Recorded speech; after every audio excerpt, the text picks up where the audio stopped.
नमस्कार साथियों। आज अभी हम लोग आए हैं, एक यहाँ पर नकटिया नदी है और ये पश्चिमी बरेली के पश्चिम साइड में है, जहाँ कभी एक बंद फैक्ट्री हुआ करती थी। तो बंद फैक्ट्री है जो कभी सजीव हुआ करती थी, और उसके दूसरी तरफ जो रोड गई है, रोड के दूसरी साइड में एक बड़ी ही प्राकृतिक स्थान है जहाँ पर बबूल का जंगल है इस साइड में, और पीछे को जो है नदी है। तो यहाँ पर आए हैं। अभी हम लोगों ने कुछ डक्स देखी थी, और डक्स के साथ में और भी कुछ पक्षी थे जो हम लोगों ने देखे थे। हमारे साथ में अनुराग जी हैं आज, और यहाँ पर आज हम लोग बच्चों की कुछ कहानियाँ पढ़ेंगे। ये प्रकृति के बीच में बच्चों की कुछ कहानियाँ पढ़ेंगे। कुछ एक आध वाचन अनुराग जी करेंगे, एक आध का हम करेंगे, और इसके साथ साथ दिखाएंगे यहाँ की जो प्रकृति है उसके बारे में। इतनी हरियाली शहर के बीच में पाना जो है बहुत मुश्किल है, कि हम लोगों ने अपना पूरा सेटअप, पूरा नहीं थोड़ा सा लगा रखा है बस बैठने भर को हमारा। और कुछ किताबें हैं, अनुराग जी हैं। अनुराग जी, कैसा लगा यहाँ पे आपको? बहुत सुंदर, बहुत ही आकर्षक और मनमोहक जगह है जी। शहर इतनी भागदौड़ भरी ज़िंदगी के बीच, शहर के पोल्यूशन के बीच और ज़्यादा शोरगुल के बीच रह करके एकदम मन उकता जाता है। मेरा ही नहीं, आप सबका भी उकताता होगा, और आप भी चाहते होंगे कि कहीं ऐसी खूबसूरत जगह हो अपने शहर से आसपास ही सही, जहाँ थोड़ा समय बिता सके। तो मैं बड़ा आश्चर्यचकित हूँ कि बरेली में रहते इतने समय हो गए और बरेली के आसपास इतने एक्सप्लोर करने की जगह है कि आकर लगता है कि बरेली नहीं, हम कहीं नैनीताल या इस तरह के सेटअप पर पहुँच गए हैं। और बहुत ही देखिए, अब एक नदी भी है, पानी का बहाव है, पक्षी भी हैं, घना एक जंगल है, यहाँ पे बबूल समेत दूसरे पेड़ हैं, बहुत छोटे छोटे जंगली फूल हैं, जैव विविधता की एकदम पूरी विस्तृत श्रृंखला है, बहुत शानदार। जी जी। तो आप तो पहली बार आए होंगे यहाँ पे? हाँ, यहाँ पहली बार आए हैं। अच्छा। फैक्ट्री में तो हम लोग हाँ, फैक्ट्री में तो कई बार आए। असल में यहाँ पर एक बार हम अकेले आए थे, अकेले घूमने के, अकेले नहीं, सीमा थी साथ में। तो हम लोगों का चलो देखते हैं, तो घुस गए, बस घुस गए। तो अरे बड़ा अच्छा लगा यहाँ पे, उसमें और भी पक्षी बहुत थे। तो खैर आज कुछ देखिए किताबें हैं हम लोगों के साथ में, कुछ सुंदर सी किताबें हैं, और इनसे कुछ कहानियाँ पढ़ेंगे। तो हमें लग रहा है अनुराग जी पहले थोड़ा सा घूम लिया जाए। हाँ बिल्कुल, चलिए। पढ़ने वाला काम बाद में कर लेंगे जी। ये देखिए कितना सुंदर लैंडस्केप है, और दूर तक वहाँ सामने से मुड़ती हुई नदी गई है। और ये हम लोगों ने, हमारा सेटअप लगा हुआ है, अभी हम लोग बैठ के कुछ कहानी पाठ करेंगे। और ये सामने का जंगल जो है, मुझे लग रहा है ये बाद का लगा हुआ है। यहाँ पर यूकलिप्टिस है, और इसके अलावा भी कई सारी चीज़ें हैं। यहाँ पर हम लोग आए हुए हैं, शाम का समय है, और हम लोग केवल 2 ही लोग हैं हालांकि आज, और बहुत मन था सुबह कहीं निकलने का। कल हम लोगों की गुगली हो गई थी, जंगल घूमने गए, तो एक जो साथी थे उनके साथ अप्रिय घटना हो गई, तो वापस आना पड़ा। तो यहाँ से देखिए अनुराग जी अपना कुछ चित्र ले रहे हैं, और आगे हम लोग चलते हैं थोड़ा सा। अभी यहाँ पर बहुत सारी डक्स थीं, कुछ अलग वैरायटी की थी वो। उन डक्स के बारे में पता है कुछ अनुराग जी? नहीं, अभी मैं उसके बारे में देख नहीं पाया पूरी तरीके से जी। यहाँ की तो नहीं है वो? हाँ, यहाँ की तो नहीं थी वो, सामान्यतः दिखती नहीं है, तो पहली बार देखता हूँ। हाँ। यहाँ पर जब हम लोग आए तो यहाँ पर बबूल बहुत है। तो जो भी साथी यहाँ पर आएँ तो जीन्स पहन कर आएँ, और बड़े बूट अगर हों तो आप उसको ज़रूर कैरी करें, क्योंकि यहाँ पर बबूल बहुत हैं और बबूल के कांटे बहुत हैं। हम लोगों ने बहुत ध्यान नहीं दिया, मैं तो लोअर पहन के आ गया, और शूज़ में बहुत सारे कांटे जो थे वो चुभे हैं। तो ये देखिए नकटिया नदी है। हम लोग थोड़ा और पास जाते हैं नदी के। आगे कुछ डक्स हैं अनुराग जी, हाँ कुछ दिख रही हैं आगे, वो सामने दिख रही, थोड़ा दूर हैं बस। और नदी के किनारे इस तरीके से टहलना, इसका अपना एक रोचक अनुभव होता है अनुराग जी। ये देखिए पानी का बहाव, हल्की हवा जी, पक्षियों की हल्की सी आवाज़ें, सब मिलकर एक जादुई प्रभाव देते हैं। जी बिल्कुल बिल्कुल। और इन पगडंडियों पर चलना देखिए, इस घास के बीच में। हमारे पैर तो भूल ही गए हैं कि समतल रास्ते हम लोग चलते हैं जी, हमारा बैलेंस उसी हिसाब से होता है। जब से पगडंडियों पे काम किया, हम तो थोड़ा चलने लगे हैं, और हिम्मत भी आ गई है।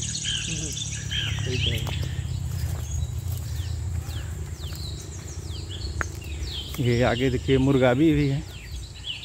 और मुझे लग रहा है अगर यहाँ पर अनुराग जी सुबह आया जाए तो अच्छा रहेगा। तो एक दिन सभी साथियों को इनवाइट करते हैं यहाँ के लिए कि यहाँ पर सुबह आएँ। बिल्कुल। हाँ, सामने बेर भी हैं। सब आएंगे तो अच्छा रहेगा। हाँ, एक साथ होंगे तो यहाँ पर संडे मॉर्निंग वॉक जो है, हाँ, एक दिन का नेचर वॉक यहाँ का रखा जाए।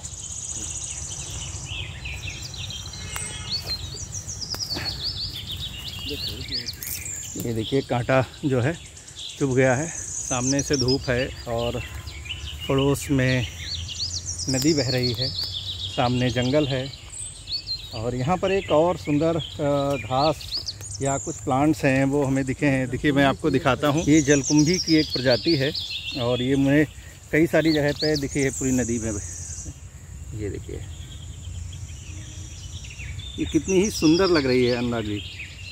बड़ा अच्छा है।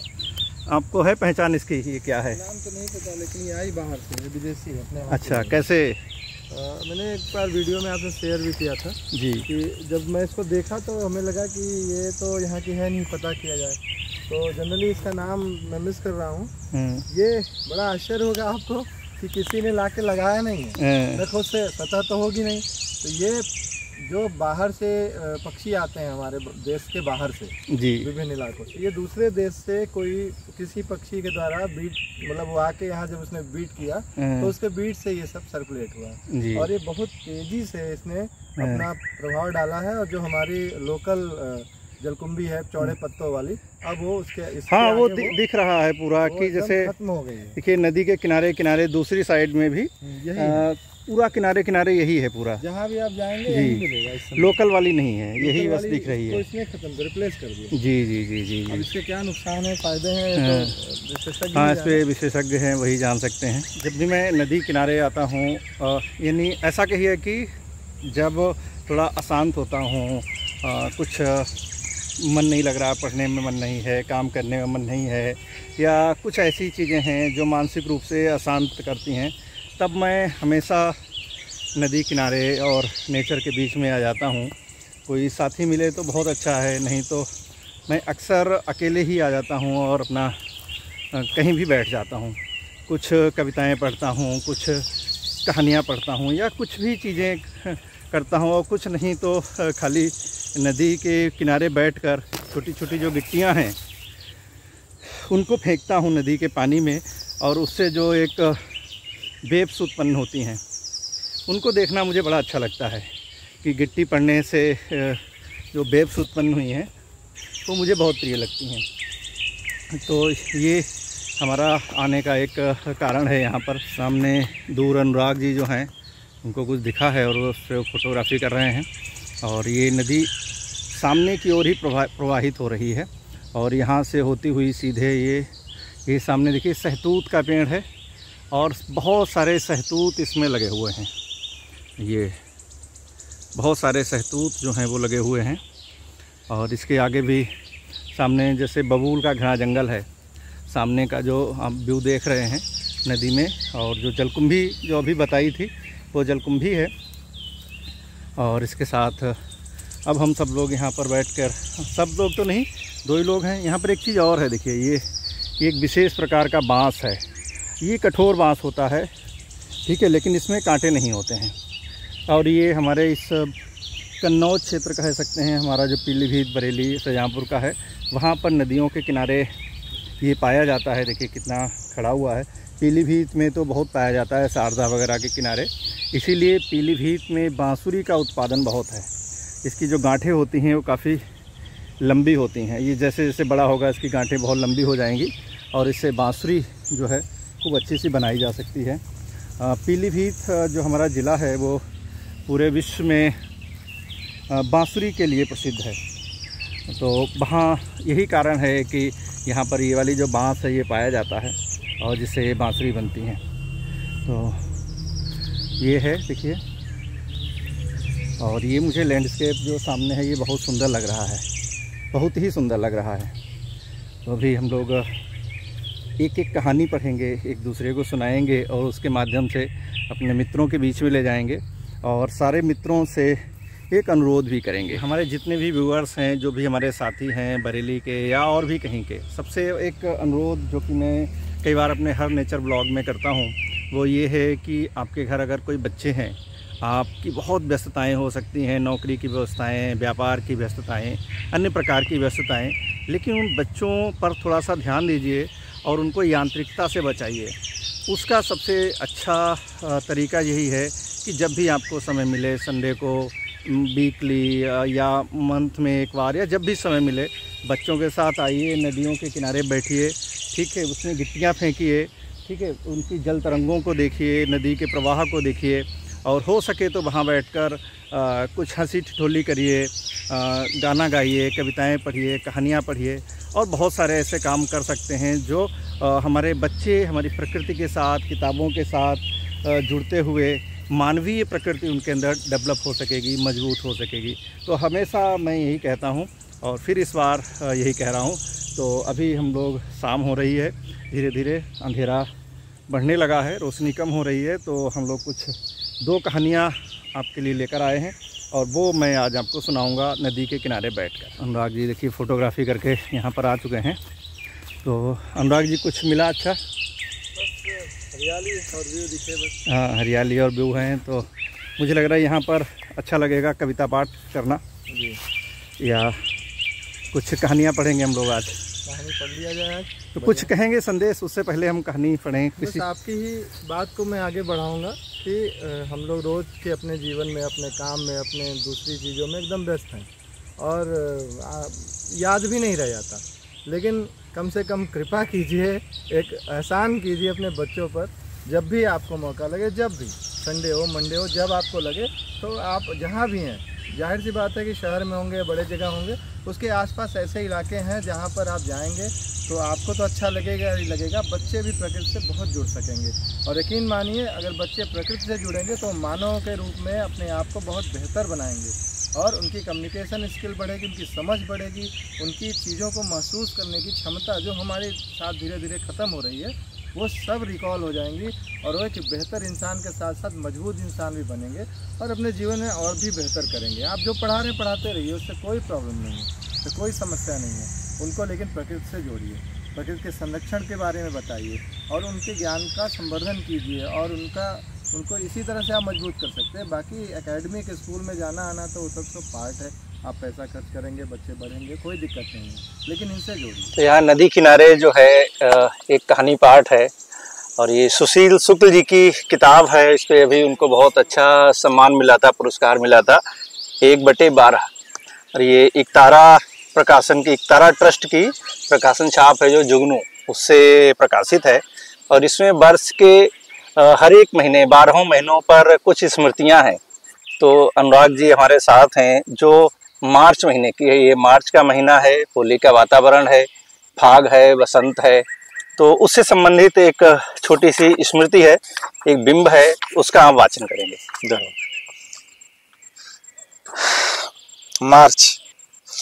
मार्च इम्तिहानों का महीना होता था जी। हमारे छोटे से किसान गांव के रिजल्ट भी इसी महीने आते थे।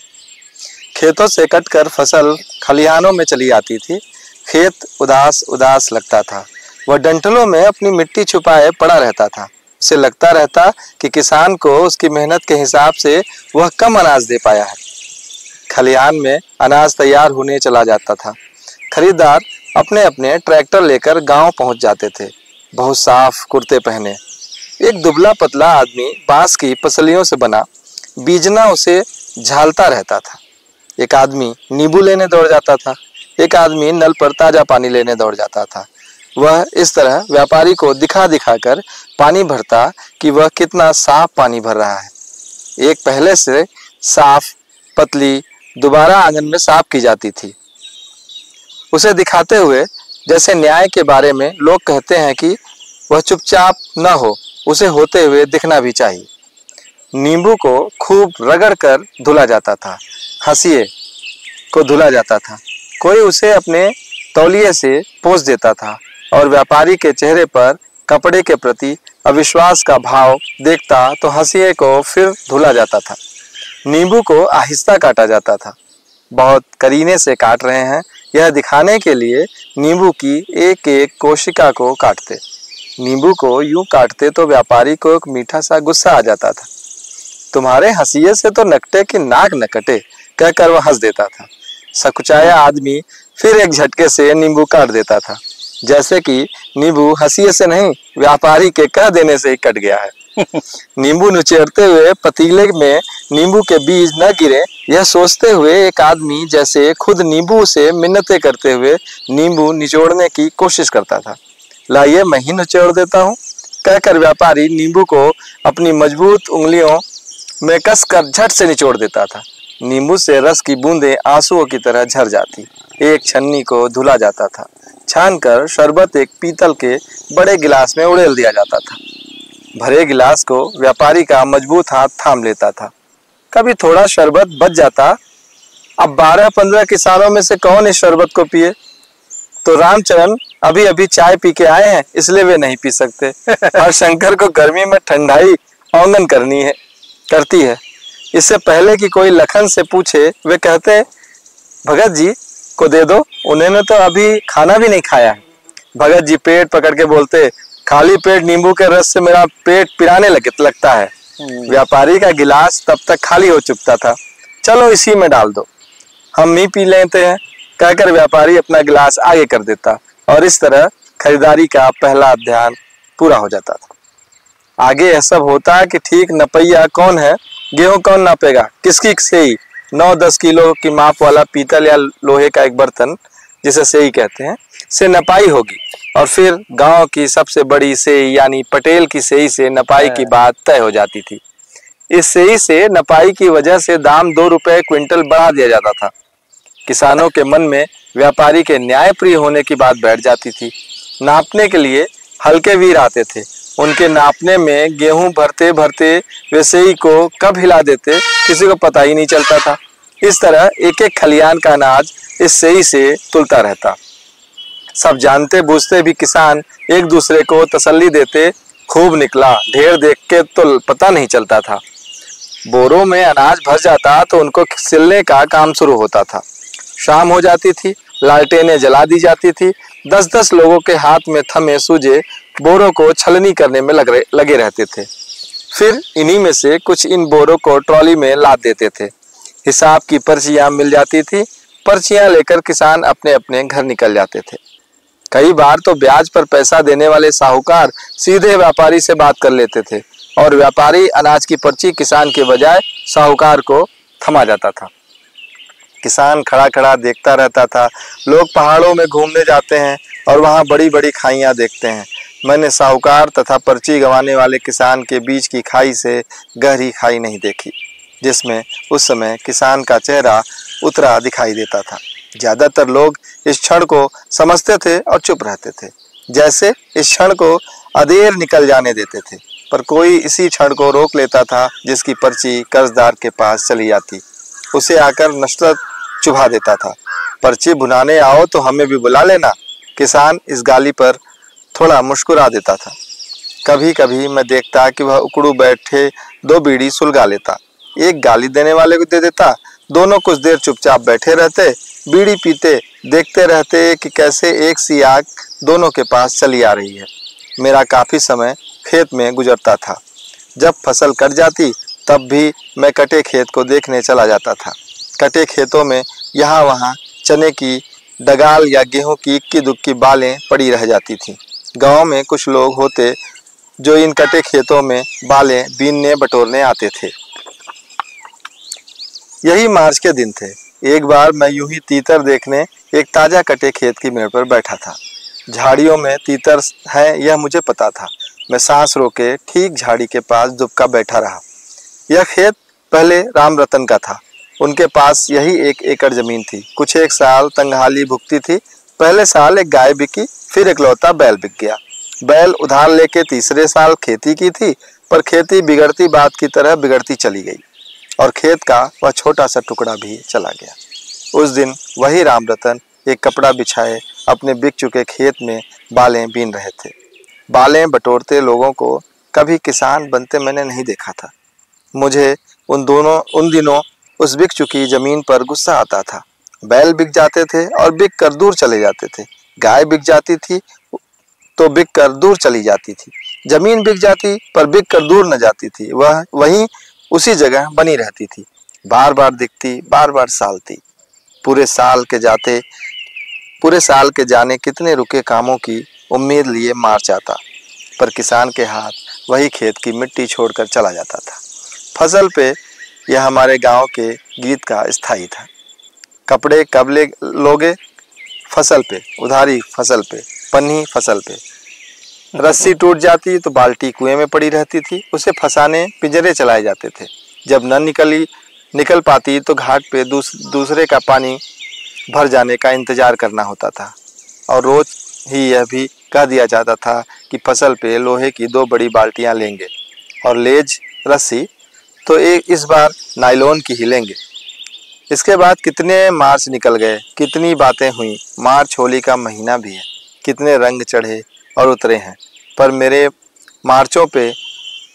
मार्चों से नींबू निचोड़ते उस व्यापारी के हाथ, हंसिए की धार, बोरों की सिलते चमचमाते सूजे और बिक गए खेत में बालियां बीनते झुके अपना खेत खो चुके किसानों का रंग नहीं उतरता है। कई दिनों तक मुझे एक सपना आता रहता। इस सपने में एक नाव होती। नाव में हंसिए, हल, फावड़े, गैती, कुदाल लिए किसान ही किसान होते हैं और नाव तले की नदी सूखी पड़ी है। आज बड़े शहर में गेहूं बेचने वाली ट्रॉलियां देखता हूँ, गेहूं से लबालब, गेहूं का दाना गेहूं बराबर नाव की तरह दिखता है। ये नावें हैं जो किसान को पार लगाने हर साल निकलती हैं। एक दिन मैं खाना खा रहा था, एक हाथ में रोटी का टुकड़ा था और दूसरे में अखबार। एक किसान की आत्महत्या की खबर छपी थी, छोटी सी। मेरे हाथ में जितना बड़ा रोटी का टुकड़ा था उतनी ही बड़ी खबर भी। शायद मैं झट से अखबार छोड़ना चाहता था, पर अखबार हाथ में रह गया और रोटी का टुकड़ा छूट गया। अद्भुत कहानी है। बहुत सुंदर, बहुत मार्मिक, एकदम गांव की। मेरी आंखें हल्की सी हाँ, मैं भी अंत में आके शुरू में एकदम हंसी मजाक, जैसे गांव का एक प्रकृति भी है कि शुरुआत एकदम ऐसे ही हंसी मजाक और सब संवेदना के साथ चलती है, और जैसे जैसे चीजें बढ़ती हैं वो थोड़ा गंभीर भावुक हो जाती है। जी। तो बहुत खूबसूरत तो जो गेहूं और आत्महत्या और वो सब, हाँ, वो मतलब सब कुछ जोड़ करके जो एक चीज निकल के आई। सुशील जी की भैया ये एक मतलब क्या कहें, शैली भी है। मतलब वो गद्य को कविता की भांति लिखते हैं। मुझे पूरा स्टेटमेंट लिखते चले और अंत में कविता कह दी 4 लाइन में। मैं पढ़ते समय महसूस कर रहा था और बहुत सुंदर लिखा है जी, बहुत अच्छा लिखा है। तो ये बहुत प्यारी सी एक स्मृति थी, एक बिंब था। तो इससे पहले थोड़ा और अंधेरा हो, एक कहानी और छोटी सी है, पढ़ ली। 2 पेज की मात्र है और ये सच्ची और रोमांचक कहानियां हैं। 5 कहानियों का गुच्छा है ये। नरेश सक्सेना जी की कहानी है ये। अच्छा। हाँ, नरेश सक्सेना जी और बड़े अच्छे कवि हैं और क्या ही कहें उनके बारे में। हाँ। और ये किताब भी इकतारा की जुगनू छाप से प्रकाशित हुई है। तो ये भी स्मृति जैसी ही है भैया। मावासिया जो निहत्था शेर से लड़ा था, ये इसका शीर्षक है। ग्वालियर से 80 किलोमीटर दूर एक निर्जन पहाड़ी पर मैं उस डाक बंगले के सामने खड़ा था जहां लगभग 70 बरस पहले मैंने बचपन के कई साल गुजारे। नीचे आसन नदी बह रही थी। यह चंबल की सहायक नदी है। यहाँ से कोसों दूर तक न कोई बस्ती, न घर, न तब था, न अब है। डाक बंगला भी लगभग उजाड़ सा है। मैंने झांक कर देखा, कमरे में धूल भरी थी, शीशे टूटे थे, कोई फर्नीचर भी नहीं था।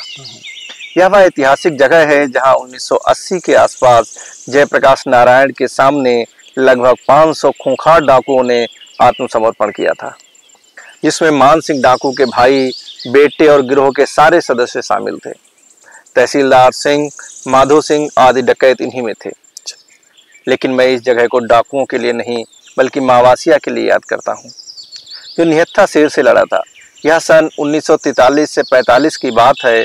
मैं मुश्किल से 5-6 वर्ष का था। मेरे साथ यहाँ सिर्फ मेरी माँ, पिता और छोटी बहन सुमन रहते थे। एक चौकीदार भी थे, भीमा। आज की तरह उस दिन भी सूरज डूब रहा था। पिता नदी पर बने बांध के ओवरसियर थे। वे अभी लौटे नहीं थे। मावासिया रस्सी और बाल्टी लेकर दूर एक कुएं से पानी लेने गए थे। अंधेरा होने लगा। अचानक माँ ने कहा, बहुत देर हो गई, मावासिया नहीं लौटे। मावासिया गैंगमैन मजदूर थे। भीमा मावासियों को ढूंढने चले तो मैं भी साथ चलने के लिए मचला, लेकिन अंधेरा हो रहा था इसलिए मुझे साथ नहीं ले जाया गया। भीमा कुएं के पास पहुंचे तो वहां सन्नाटा था, कोई नहीं।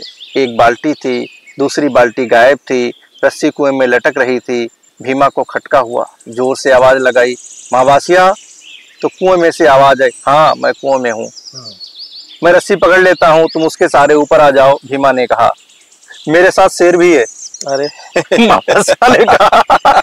पानी कितना है, भीमा ने पूछा। तो मावासिया ने बताया, कमर के ऊपर है, शेर पानी में डूब गया है लेकिन मेरा हाथ नहीं छोड़ रहा। तुम दोनों कब से कुएं में हो? जब से आया हूं, बस तभी से। यह सुनकर भीमा ने कहा, घंटे भर से शेर डूबा है तो अब तक मर गया होगा, तुम अपना हाथ जोर से खींचो। मावासिया ने हाथ खींचा, उसकी 3 उंगलियां शेर के मुंह में ही रह गईं। बाद में मावासिया ने बताया कि मैं कुएं में बाल्टी डाल ही रहा था कि अचानक झाड़ियों में हलचल हुई। चौंक कर देखा तो सामने शेर था। ना तो मेरे पास कोई हथियार, ना आसपास कोई पेड़, भागना बेकार था। मुकाबला करने के सिवा कोई चारा नहीं था। मैंने झपट कर खाली बाल्टी उठाई और कुएं की घिर्री जिन 2 पत्थरों पर रखी थी उसके बगल में खड़ा हो गया। शेर ने जैसे ही मुझ पर छलांग लगाई, मैं घिर्री वाले पत्थर की आड़ में हो गया।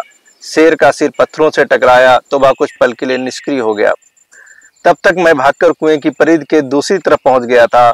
शेर फिर झपटा तो मैंने सामने बाल्टी अड़ा दी, लेकिन उसके मुंह में मेरे हाथ का पंजा आ गया। अब तो मरना तय था, लेकिन मैंने पहले से ही सोच लिया था कि आगे क्या करना है। मैंने कुएं में कूदने की कोशिश की तो शेर का संतुलन बिगड़ गया और मेरे साथ साथ शेर भी कुएं में गिर गया। गर्मियों के दिन थे इसलिए कुएं में पानी कम था, फिर भी शेर के कद से ऊपर था। वह जब भी सिर ऊपर करने की कोशिश करता मैं हाथ से उसका सिर दबा देता, लेकिन आखिरी वक्त तक शेर ने मेरा हाथ नहीं छोड़ा। मैं बचपन में बार बार मावासिया का वह 2 उंगलियों वाला हाथ छूकर देखता और इस रोमांच से भर उठता कि मावासिया इसी हाथ से शेर से लड़ा था। निहत्था, लेकिन मावासिया निहत्था नहीं था। उसने बाल्टी, गड़े हुए पत्थर और कुएं को अपना हथियार बना लिया था। वह निपट अकेला भी नहीं था, उसके साथ उसका धीरज और साहस भी था। बिल्कुल। उस दिन शायद 27 जुलाई 2011 डाक बंगले के सामने एक अधेड़ ग्रामीण लाठी लिए खड़ा था। उसने बताया वह चौकीदार है। उसने अपना नाम शायद प्रहलाद सिंह बताया था। मैंने पूछा, तुम भीमा को जानते हो? उसने कहा, वे तो मेरे नाना थे। मैंने भीमा के 3 भाइयों के नाम बताए। यह भी बताया कि मैं बचपन में भीमा के साथ उनके घर भी जाया करता था। उसने भाव विभोर होकर मेरे पांव पकड़ लिए और घर चलने का अनुरोध किया। मैंने मावासिया के बारे में पूछा तो उसने कहा, वही जो शेर से लड़ा था? मैंने कहा, हाँ वही। इस तरह पीढ़ी दर पीढ़ी ये साहस कथाएं सुनाई जाती रहती हैं। उस दिन मेरे साथ गए नव भारत ग्वालियर के पूर्व संपादक सुरेश सम्राट भी चकित भाव से इस कथा को सुन रहे थे। शायद वे समझ पा रहे थे कि क्यों मैं मुरैना से 40 किलोमीटर दूर इस सुनसान जंगल में बार बार आने की जिद कर रहा था। बहुत बढ़िया, बहुत तो ऐसी ये कहानियां हैं और मुझे लग रहा है ये लोग कितनी गंभीरता से और संवेदनशीलता से उठा लेते हैं हमारे आसपास बिखरी हुई का जो पूरा एक जाल बुनते हैं, खूबसूरत बात को कहने का। बहुत बढ़िया रहा। ये वाकई बच्चों के लिए तो बहुत अच्छी किताब है। हाँ, इसके लिए मैं तो थैंकफुल हूँ सुशील जी के लिए जो उन्होंने भेजी। अक्सर वो भेजते रहते हैं कुछ किताबें। इसको मैं देख रहा हूँ, न सिर्फ कहानियां बेहतर हैं, शानदार हैं, इसका आवरण और अंदर की पूरी साज सज्जा भी बहुत खूबसूरत है। प्रिंटिंग तो भैया इसके लिए क्या ही कहें। इनकी भैया की जो टीम है, एलन शाह जैसे लोग चित्र बना रहे हैं, गुलजार जैसे लोग लिख रहे हैं, जावेद अख्तर लिख रहे हैं, वरुण ग्रोवर ने अभी जो संपादित किया था कुछ दिन पहले सिनेमा विशेषांक, अद्भुत है वो, अल्टीमेट है वो। तो गजब ही है सब कुछ, लेकिन बड़ी धैर्य ईमानदारी से लोग काम कर रहे हैं। बहुत दिख रहा है वो काम, दिख रहा है। तो साथियों, ये था आज हम लोगों की एक संक्षिप्त यात्रा, छोटी सी, जो बरेली के किनारे की ही है, जहाँ हम लोगों ने 2 कहानियां पढ़ी। कहानियां क्या संस्मरण है, लेकिन वो ऐसे अंदर उतरे कि क्या ही कहिए। और इनको इस प्रकृति में बैठकर, नदी के किनारे बैठकर पढ़ना और भी खूबसूरत लगा। अनुराग जी का साथ, आपके साथ बातचीत ये बड़ी अच्छी रही आज। हमारा भी बड़ा बढ़िया रहा कि आपके साथ बैठे, अच्छा रहा। फिर बैठेंगे, फिर कुछ कहानियां भी, कुछ कविताएं होंगी और नई कहानियां, संस्मरण और कुछ बतकही भी शुरू करेंगे हम लोग बचपन की चीजों पे। ये सब मिलाकर एक अद्भुत माहौल बन रहा है। जी जी जी, और बहुत बढ़िया लगा। सारी चीजें हैं अगली बार आएंगे तो कहीं कुकिंग भी करेंगे, कहीं जगह तलाशेंगे कुछ अच्छा सा, वहाँ भी हम लोग बैठ सकते हैं। हाँ, ये अच्छी जगह है। आप लोग भी आइए और यहाँ पर बैठिए, कभी हमारे साथ आइए, कभी अकेले आ जाइए, कोई खतरा नहीं है आसपास, बढ़िया जगह है, ठीक है। और बस थोड़ा सा रोड का शोर है, लेकिन अगर थोड़ा और अंदर चले जाएंगे तो वो भी शायद नहीं दिखेगा। हम लोग क्योंकि शाम हो गई है तो अंदर नहीं जा रहे हैं, सही, बस यही है। तो अगले ब्लॉग में किसी और जगह मिलेंगे, किसी और पगडंडी पर मिलेंगे। वापस चल दिए हैं घर के लिए, और यहाँ रास्ते में एक बड़ी सुंदर से कुछ फूल और कुछ जगह दिखी है, उसको दिखाने के साथ ही हम लोग अपने ब्लॉग को आज समाप्त कर रहे हैं। आगे दूसरे ब्लॉग में कुछ और नई चीज़ें दिखाएंगे। अभी कुछ 2 फूल दिखा रहे हैं आप लोगों को। पेड़ है और ये इसके कितने सुंदर से फूल हैं, खिले हुए हैं, ये देखिए यहाँ पे ऐसे। और इसके साथ में ही ये जो है भटहर फूली है, देखिए हमारे यहाँ गांव में कन्नौजी में इसको भटहरिया बोलते थे। इसकी बड़ी खूबसूरत इसके साथ संस्मरण जुड़ा हुआ है। मैंने अपनी किताब में भी जो होली को लेकर संस्मरण लिखा है, उसमें इसका मैंने जिक्र किया है, क्योंकि ये हम लोगों ने जिया है, खूब अच्छे से जिया है। ये देखिए, ये बहुत प्राचीन बरगद का पेड़ है और इसमें बहुत सारी जटाएं हैं। नीचे कोई स्थापना है, कितनी जटाएं इसमें लटक रही हैं। ये देखिए, बहुत प्राचीन बरगद का पेड़ लग रहा है ये। और फिर ये वापस इधर चारों तरफ जो है भटहरिया खिली हुई है, भटहर खिली हुई है। ये देखिए, अभी देखिए, तो भटहर को लेकर मैं बात कर रहा था। ये इसके फूल होते हैं, इसमें आगे क्या होता पता नहीं, बस ये हालांकि कोई जो छप्पर ऊपर बनाता है उसके काम आता है, या बहुत सारी चीज़ें हैं ऐसी। तो जब होली में हमारे यहाँ होलिका पूजन होता था, लड़कियाँ जब होलिका पूजन के लिए जाती थीं तो इसके फूल ही ले जाती थीं। इसके फूल हैं, या और खिचड़ी के फूल होते थे, बोगनवेलिया के फूल होते थे, या और भी तरह तरह के फूल होते थे। कहने का तात्पर्य ये होता है कि उस समय जब होलिका पूजन होता था हमारे गांव में, लड़कियां करती थीं, आज भी, तो जो ऐसे ही जो सामान्य रूप से देवी देवताओं पे फूल चढ़ाए जाते हैं, उन फूलों से उनकी पूजा नहीं होती थी। तो ये जो फूलों की दुनिया में ऐसे फूल हैं जो किसी धार्मिक अनुष्ठान के कार्य नहीं आते हैं, जो केवल प्रकृति को सुंदर बनाने के लिए हैं। यानी सही पूछे तो फूलों की दुनिया के जो श्रमजीवी फूल हैं वो यही हैं। तो इनसे पूजन होता था, होलिका का पूजन होता था, होली का। तो उसमें ये लड़कियां क्या करती थी, कंडे के ऊपर कुछ आकृतियां बनाती थी, अर्धचंद्राकार आकृतियां होती थी आटे से, उनको दुगियां कहते थे, और उनके ऊपर ये भटहरिया के फूल चढ़ाए जाते थे। और उसमें वो एक गाना गाती थी, उस गाने की एक पंक्ति थी, एक मुखड़ा था, अटहर फूली भटहर फूली मेरे बिरन की बगिया फूली। यानी भाई के लिए वो ये अनुष्ठान, ये पूजन करती थी कि अटहर, जिस देखिए अटहर और भटहर, अटहर एक दूसरी होता है, वो यहाँ नहीं है, लेकिन भटहर कितनी तरीके से फूली है। तो जिस प्रकार से अटहर और बटहर नामक ये फूल फूले हुए हैं, ठीक उसी प्रकार से मेरे बिरन यानी मेरे भाई की बगिया फूले, यानी वो धन संपत्ति और हर प्रकार से फले फूले। तो कितना सुंदर था, जो लोग हमको जोड़ता था, अब धीरे धीरे जो है वो समाप्त हो गया है। तो ये आज जब मैं याद करता हूँ तो मेरे लिए वास्तव में बड़ा ही संवेदनशील है, बड़ा ही मार्मिक है, और बहुत हृदय जो है दुख से भर जाता है।